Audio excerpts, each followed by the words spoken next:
Welcome to Ed Dorrell and Jonathan Simons from Public First, who are going to talk to us a little bit about the work that they do and how this relates to a recent news story. So if I start with you, Jonathan, can I ask you to tell us a little bit about Public First as an organisation and what you do? Yeah, thanks, David, and thanks very much for having us on. Public First is a boutique high-end agency.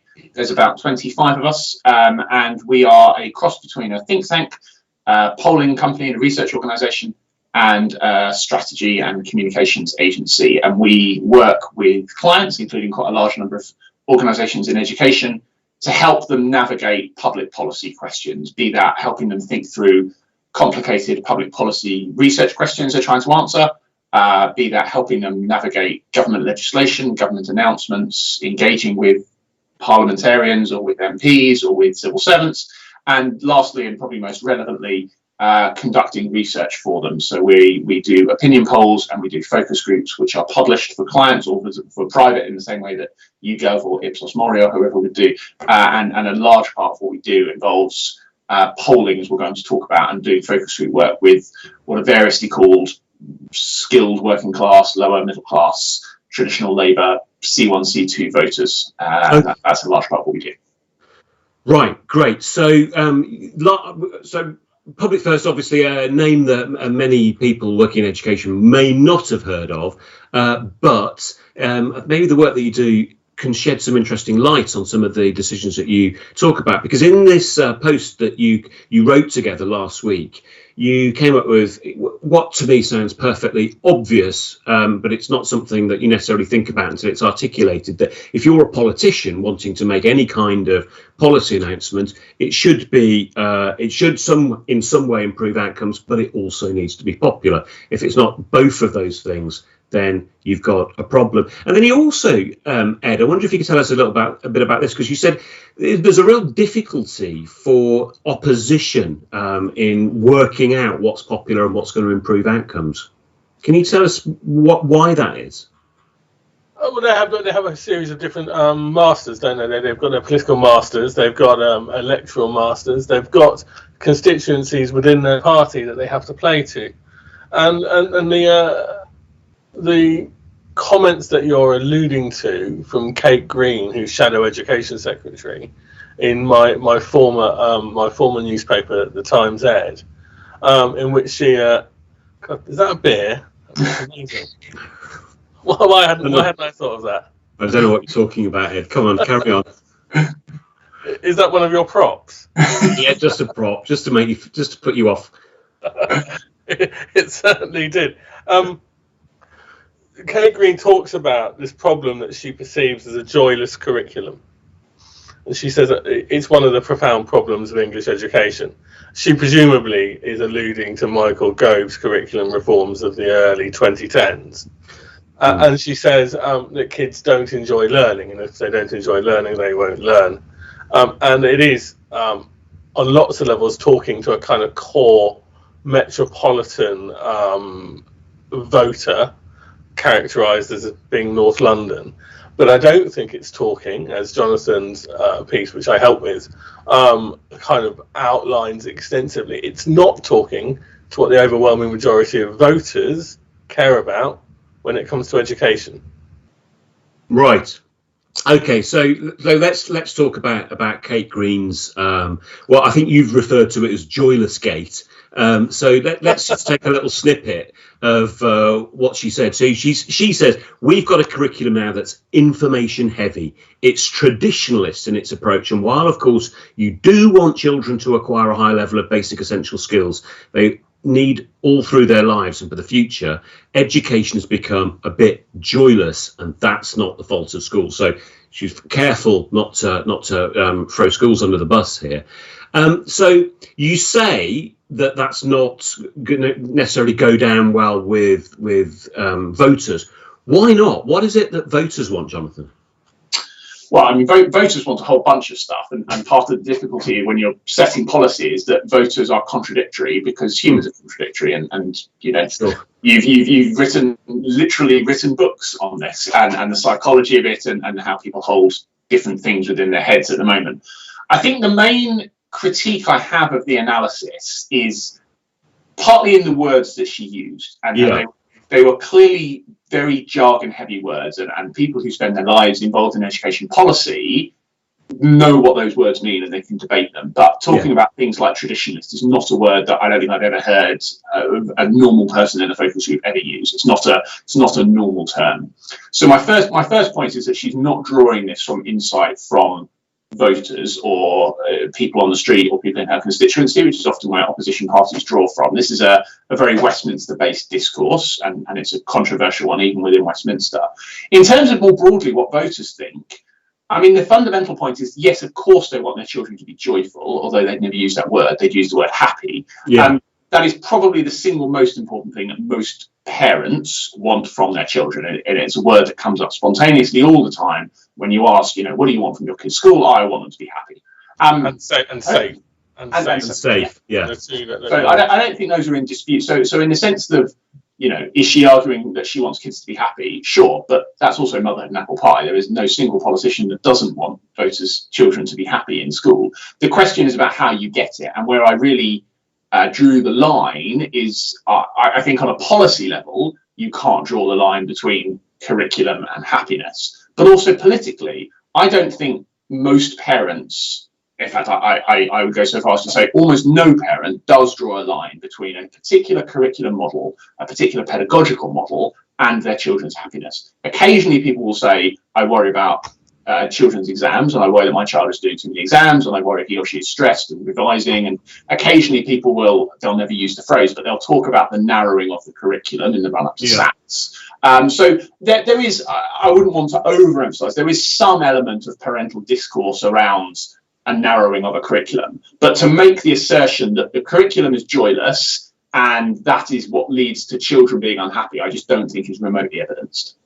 No, I mean, that's an interesting point, because I mean, I think we're all parents, aren't we, here? And certainly when I think about what I want from my children's education, happy and safe, pretty high up there. I don't get on my pedagogical horse to and tilt against the schools that they go to. There, I'm firmly focused on as you say, their safety and happiness. So, but you also say that parents are really interested in high academic standards. Ed, can you tell us a little bit? Oh, sorry, Jonathan. Yeah, carry on. So yes, absolutely. And again, this is not mutually exclusive with children wanting to have fun and enjoy themselves, and parents are also big on extracurricular activities. But parents want their children to do well, and by well, they almost always mean high academic standards. They want their children to do well in exams. They want their children to do well in exams, principally because at secondary level, almost every single parent expresses an in-principle desire for their child to go to university. And there's academic research from the Millennium Cohort Study, which says that something like 97% of mothers at birth say that they'd like their child to go to university. Obviously, as children get older and parents have a more accurate assessment of where their child is, that number drops. But I would say comfortably the majority of parents still say they'd like their child to go to university, and if they don't, they say they want them to do an apprenticeship. Hardly anyone ever says they want their child to go to an FE college, for better or worse. Most parents tend to say they want their child to do well, and even if well in their definition is sometimes they'll say things like I want them to get a trade, or I want them to go and start work immediately. They'll still associate that with academics, not the right word. They'll still associate that with success. Parents have high expectations for their children, and it is very rare that a parent will accept that their child is not doing that well, and it's even rarer, incidentally, that they blame the school for that, which is an interesting public policy conundrum. It's very, very rare in a focus group that parents will outwardly attack their child's school, even when all empirical data would suggest on the face of it that their child does not go to a good school. Parents are almost always loath to criticise the school. Yeah, I was surprised by that. I slightly disagree with Jonathan. Okay. I think that's true of primary, undoubtedly. I think it's less true at secondary. I think the loyalty parents have to their kids' primary is profound. They will not have a word said against it in large part. Secondary, I think, is a bit more nuanced, but I mean, we can possibly disagree on that. There's the different groups that we do, but just to reiterate what Jonathan says, they want high academic standards. They want their kids to do well in exams. It is really very simple. They want to have a feeling. They want to feel like their kids are doing as well as they possibly can do in those exams.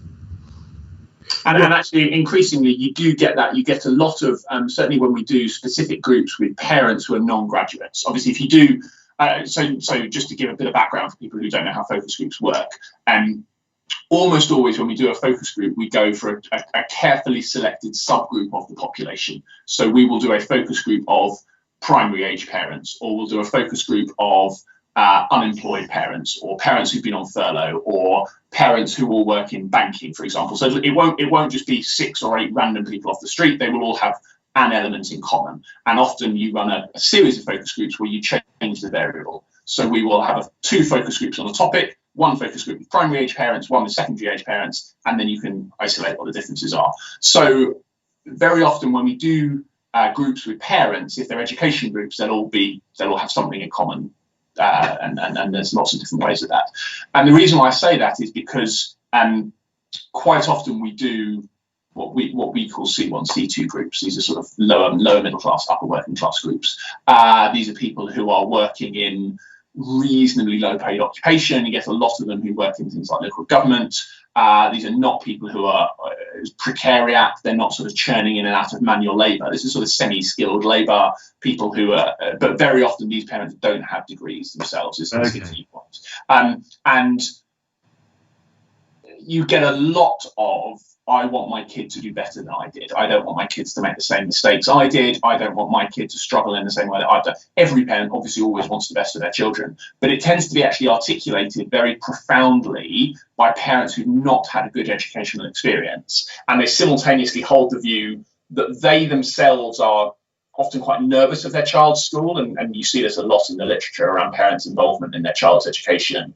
They're very nervous of the school. They're quite deferential to the school. That is not mutually exclusive with, as Ed says, when they falling out properly with the school, but most of the time they're quite deferential, but they desperately want their children to succeed. It's quite rare that you have a sort of, I did badly at school, it's all a waste of time, I don't care what my kid does at school. That's really interesting. I think there's a perception, certainly amongst teachers, that in secondary schools, I can't speak for primary teachers, but in secondary schools there's often the perception that is a certain sort of parent that sort of struggled at school, and therefore they're passing on a kind of like, school's a bit rubbish, don't worry about them, that lot, be more like me. And there's a sort of us and them feeling, but you're saying that that's not borne out by the sort of conversations that you have with parents. I have rarely, if ever, come across that in a focus group, and I've done a lot in the last 6 months. The one caveat is the demographic that Jonathan talks about, the precariat, as he calls them, where in small towns, often with a small number of schools, where the system has failed intergenerationally, where the parents will have gone to the same school that their children are going to, then you will find in focus groups and elsewhere some of the stuff that you're talking about, but I don't think it's anything like as widespread as perhaps is perceived. And I think this speaks to a broader problem when you're sort of elevating this back up to the policy level now, which is that all of us around this virtual table are impeccably middle class. Almost everyone who works in Westminster and Whitehall, don't do the whole class for you. Almost everyone in Westminster and Whitehall is impeccably middle class. Almost everyone who works in school leadership and teaching is broadly middle class. The perception when people are thinking about parents or thinking about voters is it tends to be that there's a sort of amorphous mass called middle class parents, sometimes with a prefix that they are sharp elbowed, and that's sort of seen as a big chunk of parents. And then you have chaotic parents, troubled families, dysfunctional parents, parents who can't possibly make decisions, parents for whom the state needs to do stuff. Now, there are a proportion of them, and Ed's talked about where you find some of them, but in reality, they are a single figure percentage of the cohort.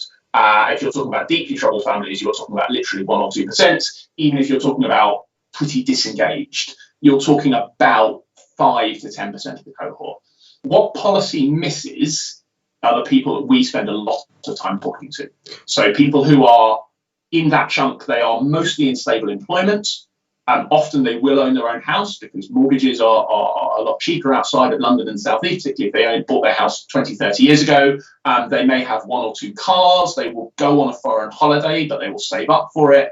They are heavy users of public services. They are swing voters. These are people who swept Tony Blair into power. These are people who put Cameron in power. They're people who put Johnson in power. Put Johnson in power, detest Jeremy Corbyn. This swing group is a really, really important group, but they are neither middle class nor are they chaotic. And as a group, their views and their desires often are overlooked by Westminster because it's quite hard to conceptualise them. They're neither like people you know, nor are they people who you can sort of envisage what troubled families look like. They're neither of those, and that's quite hard sometimes for politicians and policymakers to get their head around. So roughly speaking, what sort of proportion you've given some percentages?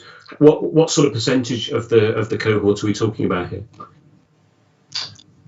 I mean, it's about. It really is. It's about 30% of the cohort, perhaps. I mean, we're talking about sort of maybe as many as 10 million people. As I say, most of them, the older ones certainly won't have degrees. Some of the younger ones do have degrees as the graduate percentage increased. But these are people who, in every single constituency up and down the country, they will be working. They'll be working in supermarket management, a lot of them in local government. They'll be working in, as I say, in retail. They'll be working in elements of construction. They'll be kind of technicians or technical managers or lower manager style roles. They earn £25,000, £30,000. These are quite literally your sort of swing voters that change elections. They are people at the median level. They are the people you see when you go into a supermarket, when you go into a GP surgery. They are the mums outside the primary school gates. There are lots of them, and they are generally missed by policymakers. I think it's just worth adding, because we're talking about the political framing of this. That these are the voters that the Labour Party, as you alluded to, David, Labour Party needs to win back. It's going to win the next election. So the framing of this piece that Jonathan's written has to be seen within that context. The voters that Jonathan's writing about and the voters who care and their concerns about education are the same voters who Keir Starmer needs to win back. I'm really sorry. I know it's live TV, but I've got to get something from the door. Sorry. Brilliant. Okay, let's not edit that out. Let's just leave it the way it is. So whilst we've got Ed out of the room, Jonathan, maybe we can get off his bedroom. And there we are. One of the things I thought was fascinating, and I again, slightly contradicts some of my expectations, is what you talked about. Parents everywhere want good behaviour, and that's conceived of in a broadly traditional way. Yeah, and again, I hummed and hawed before using that word because it's such a word that's loaded with loaded with sort of meaning in the discourse. But yes, parents, and I think this is one thing that policymakers have got and politicians have got, which is one of the things which consistently cuts through in focus groups is about behaviour. Now, if you look at Ofsted reports, or if you look at exclusion statistics, both of those would tell you that school behaviour is in general getting better and has got better for the last 10 or 20 years. Let's just park that, whether that is empirically true or not. Every single parent thinks that behaviour could and should be better in their child's school as well as in general. So this is not one of these things where my kid's school is fine, but every other school is chaotic. Parents will also say that about their child's school. Every single parent, you're saying there? Or almost, I don't think I've ever talked to a parent that said no, behaviour is fine. Really? I don't think that's. I think you're right for the argument of this case. I think you're absolutely right. I think I've done 2 groups in London where the possibility that their kid's school might be too strict has come up. Okay, can you tell me a little bit about that? Because I was going to come on to this.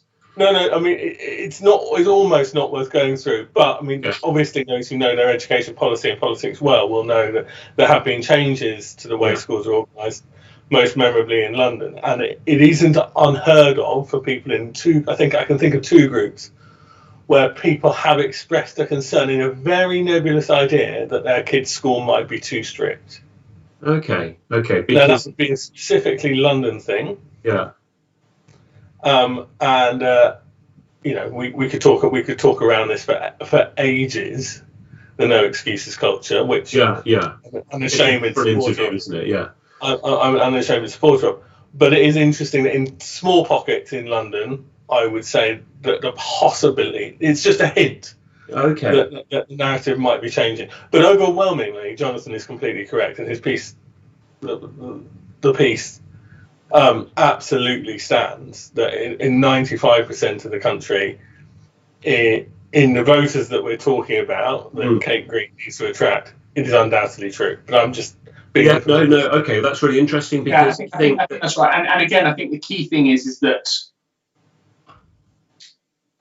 But I think yes, I think I can't think of a better word than traditionalist, but the traditionalist approach to it again is the way in which people conceptualize it. So people are irritated with low-level disruption, and they worry about low-level disruption, and they worry about rare, very, very serious incidences. And that has an outside salience. So people will occasionally say things like, I'm really worried about knife crime.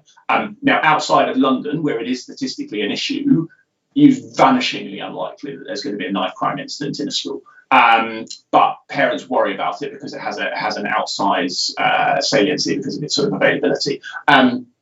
But they do worry about both of those things, and they're pretty harsh on what they want to done with offenders, right? They want people out of their kids' classroom. They want people out of the school. They will express kind of in principled concern for what happens to the kids who are excluded, but ultimately they don't really care. They want those kids not causing issues in their kids' classroom, and that's sort of where most votes begin and end of it.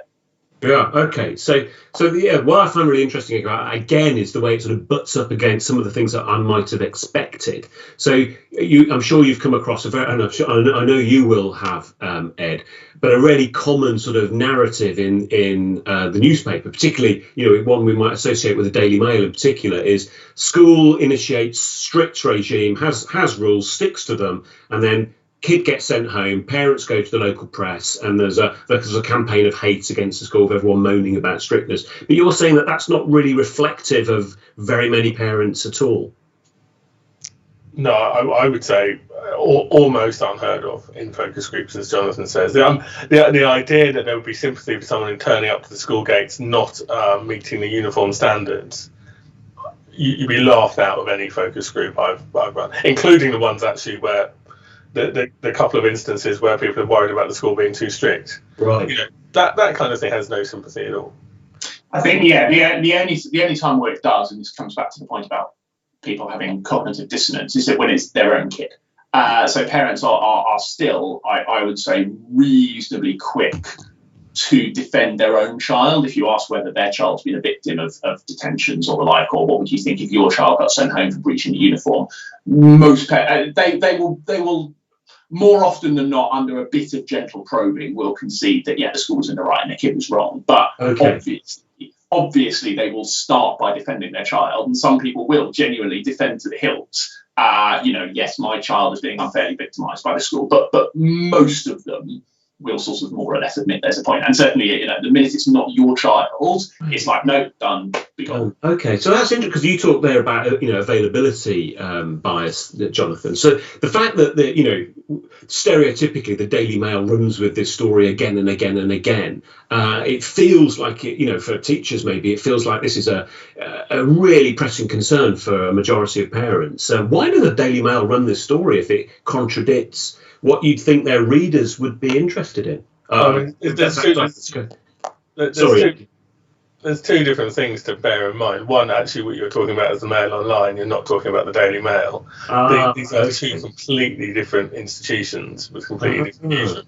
You won't see those stories in the Daily Mail. The Daily Mail, the print paper, would have no truck whatsoever with those kids being sent home. They would cheer them being chased away from the school gates because they know their readers well. And the Daily Mail is incredibly well read in this group of people that Jonathan is talking about. Yeah. it's the best read paper in this country by some distance, print paper by some distance. Now, the Mail Online is after clickbait, right? It's just flitter for chitter chatter, and it's stuff that plays well on social media. So that stuff does do kind of reasonably well in terms of talking point articles.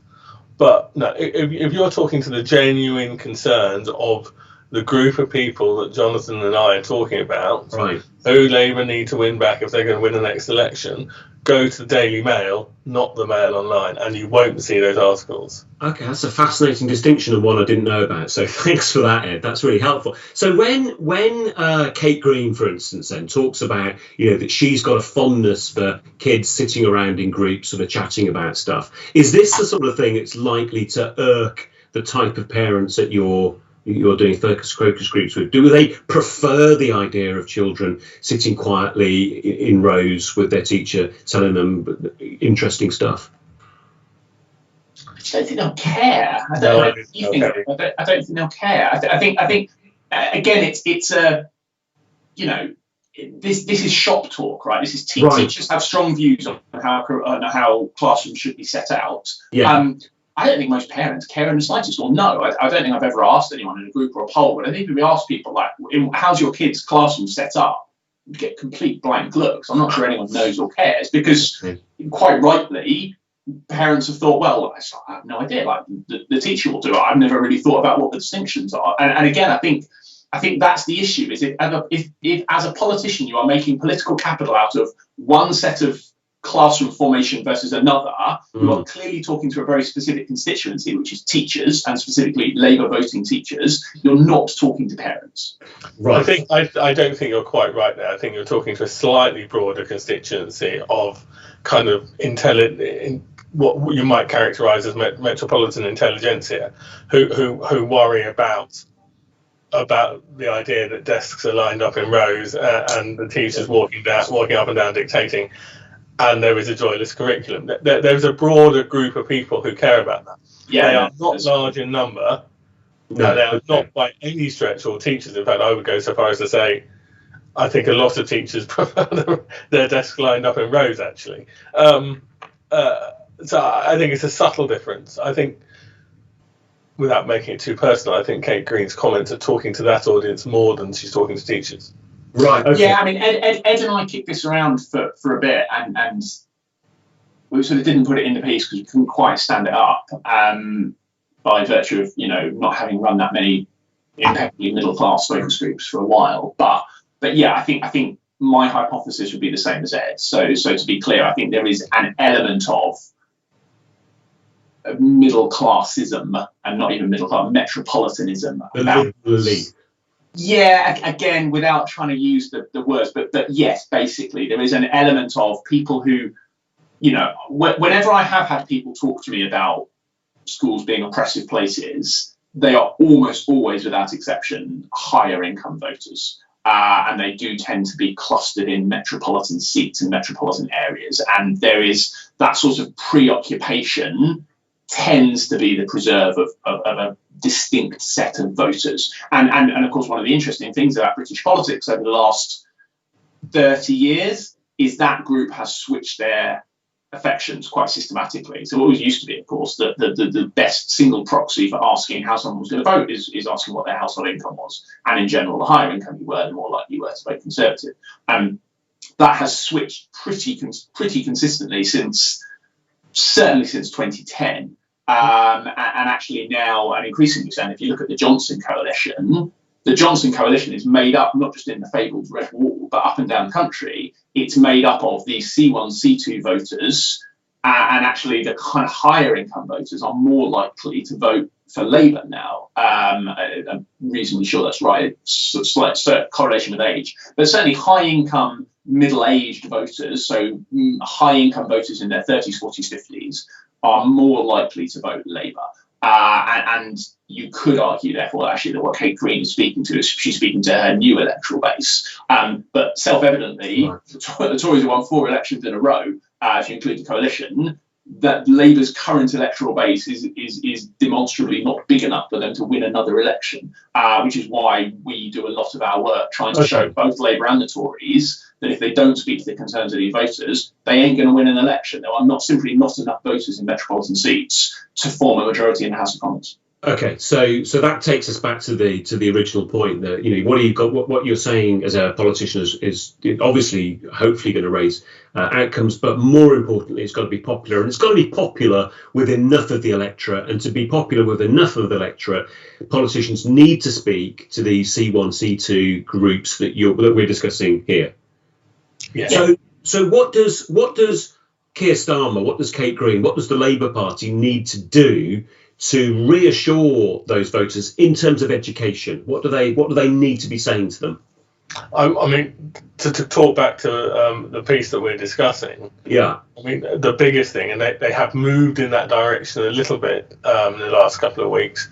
They have to move away from the idea of abolishing Ofsted, which is terrible politics. Right. I mean, it's terrible policy, in my opinion, but it's also terrible politics. The manifesto pledge to abolish Ofsted in 2019 was a very bad idea, and the Tory party knew that, which is why, as the piece says, it was the Tory manifesto had Ofsted written all over it. In our focus groups that Jonathan wrote about, Ofsted comes up time and time again. The public love Ofsted. Whether they're right to love Ofsted or not, it's different matter. It's a slightly different matter. But to a large proportion of people, and we're definitely talking about C1 and C2 voters here, who may not be that comfortable with engaging with their school directly, talking to the head teacher about their problems, talking to the head teacher in advance of picking a school, the Ofsted report is their window. It is what tells them what is happening in their school. Right.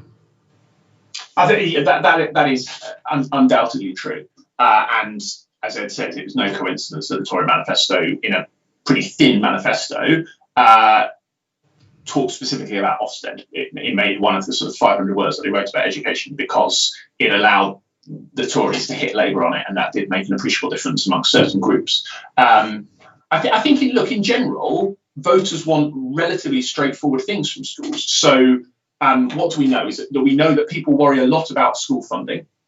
Right. So the school cuts campaign that the unions ran in 2017, in particular in 2015, was hugely impactful. It's one of the most effective third-party campaigns I've ever seen. It really made a difference on the doorstep, as they say. CCHQ was really battled by a lot of Tory MPs, and Tory candidates were really struggling because they were being bashed over the head with it at hustings, they were being bashed over the head with it at doorsteps. It really matters. And it matters largely because teachers and head teachers are hugely trusted. So when voters are going to their kids' school and the head teacher is saying to them, "I'm terribly sorry, Mr. and Mrs. Smith, the reason why you haven't got a teacher for 5 days a week, or the reason why you haven't got a physics teacher, or the reason that the roof leaks is because there's not enough money," that really makes a massive difference, and people will switch their vote on that. And there's electoral statistics and electoral studies that show, I can't remember the number, I think it was about as many as 750,000 people nationwide changed their vote on the basis of school funding. So probably the single number one thing is that people want schools well funded. Other than that, again, what do they want? They want highly qualified teachers teaching their children. People get worried about teacher stress, they worry about teacher turnover, they worry about shortage subjects. We've talked about behaviour. That's another thing that people want, and they want. I don't think people are as obsessed with the accountability regime as some of us in the policy space are, but in general, again, along with Ofsted, parents use league tables. They don't always look at them directly, and part of the difficulty is that sort of playground wisdom from league tables is passed around and is often misinterpreted. But the general principle of, I want to know how well children do at this school, as measured by SATs or GCSEs or A-levels, is really important information. And again, despite the angst it causes people, not entirely without justification, it would be political suicide to row back on that basic premise of accountability. And I think, in fairness to Kate Green, she was trying to get to that. You know, she was at pains to say, we can't get rid of basic subjects. We have to have some form of accountability. She's not ignorant of political need. I think she was just sort of trying to triangulate and got herself a bit too far down one way or the other. So, the electoral coalition around that, and Tony Blair had this, right? The highest the highest rating any political party has ever had for education was in 1997, where over 60% of the population was saying that education was one of the most important issues facing the UK. And education, education, education, much as we all laugh at it now, was an absolutely brilliant slogan because it conveyed the fact that in a few concrete things, class sizes, SATs, funding, I, Tony Blair, Labour, will make your child's school better in a really kind of crunchy, appreciable retail way. And that's really, really important. And to talk back to this, actually, I mean, it's easy to forget because it was a long time ago. The literacy and numeracy hour were in his manifesto, and they were very, very popular. You know, people want their kids to learn things. Yeah. And he implemented them, and they were very popular. You know, not necessarily with teachers, but no, actually, interestingly not. You're right. Although a generation after, the generation who came through became quite dependent on them, but that's kind of a slightly different issue. But as in politics and talking to what people want, that is a really neat policy, and it absolutely talks to what people want for their kids, which is at primary level to learn to read and write and add up well. Right, so if Keir Starmer's Labour are going to be electorally viable, this is the kind of policy that they need to be getting behind. I think, interestingly, one of the difficulties for a great many teachers is that we know teachers are overwhelmingly left-leaning and are likely to be Labour voters, but they're also going to be likely perhaps to have their views coincide with, this metropolitan liberal elite kind of view on things as well. I don't know, it seems to me there's likely to be a reasonably large intersection there, and that maybe those people, those of us who would like to see a Labour government, need to swallow some of the things that we have beaten our bonnet about and focus on the things that are going to get a Labour Party elected. Is that a fair summary? Well, I think that to the point of the article is that the Labour Party needs to be persuaded to listen to the stuff that Jonathan is saying, and these voters, would a Labour government, would the Labour Party lose an election on the basis of what Kate Green is proposing? Probably not. No. But a popular electoral policy slate, taking in some of the stuff that Jonathan has written about based on the focus groups we've run, that increases the chances of a Labour majority. Right. Okay. It always used to be the case that politicians and political advisors in the run-up to almost every election, and used to ask us about things like this, is basically what used to be, what's our standards story? Okay. And at heart, like, what's our standards announcement? What's our standards manifesto commitment? And that was seen to be the thing that unified all elements of the electoral coalition on behalf of both main parties. It's something that combined a push for consistently higher standards and higher performance. And, if I was sitting in Kate Green's office now, it is difficult because the Labour electoral coalition is disparate. You have a changing Labour Party membership from even 6 months ago. You have a changing Labour Party electorate, and it's not quite clear how many of the voters who switched in 2019 may switch back. And so you're trying to navigate your way through quite a complex thing. And in a sense, the Tories one is much, much simpler, is they've got to keep hold of these voters. So the Tories are red hot, if you'll excuse the pun, on this group. They know exactly what this group want inside out. They don't always deliver on it, but they know this group inside out. Labour, bizarrely, I don't think do. Partly there's just cost. It's very expensive to keep tabs on this group. But partly they have a very disparate electoral coalition. But if they don't start thinking about that, and you don't start thinking about what is going to make an appreciable difference to schools in, insert constituency here, it really does make a difference, because actually the schools in London are atypical, and a lot of Labour MPs, a lot of all MPs, educate their kids in London because that's where Westminster is. Yeah. So actually you start to really think about practicalities here. If you're a Labour MP, how do you find out what's going on in schools? You probably talk to the head teacher in your schools in your constituency. You may talk to your child's head teacher, which may be in your constituency or maybe in London. Actually, it's quite difficult. Or you speak to interest groups, right? that full disclosure, that sometimes includes Public First, and sometimes includes clients through ours, but it also includes people like the teacher trade unions. And again, that's not a criticism, it's the teacher trade union's job to help influence policymakers. But put it this way, there's an awful lot in Kate's Green narrative that I've heard come out of the views of come out of the mouths of the NEU. And if I had to guess who had essentially conveyed said message, I would wager a decent sum of money that that's straight out of the views of senior NEU staff. That is possibly true, but the views that she holds are also held throughout the Parliamentary Labour Party, and they don't need to be informed by the NEU. No, and I think that's a fair point. So maybe, we're straying out of educational territory here a lot, but in order, do Labour need to be more socially conservative to appeal to this group? I don't think they're as socially conservative as the Tory party thinks, for what it's worth. Oh, right, interesting. Our boss, or one of our bosses, a guy called James Frayne, wrote a really interesting piece on this very subject for the Sunday Telegraph a couple of weeks ago, in which he argued that the English working class is way more liberal than people realise. So I don't think we're talking about a social conservatism. I think you are talking about, if we're talking to take it back to education, I think we're talking about a more small t traditional approach to education, not a kind of pedagogical philosophy. No. As Jonathan says, a focus on standards, a focus on behaviour, a focus on Ofsted, and a more natural territory for Labour, a focus on funding. Right. Okay. Jonathan, Ed, I found that absolutely fascinating. I'm sure our viewers will have done too. Thanks so much for allowing us to waste so much of your valuable time this evening. And it's been an absolute treat to talk to you both. Thank you. Pleasure. Thanks very much.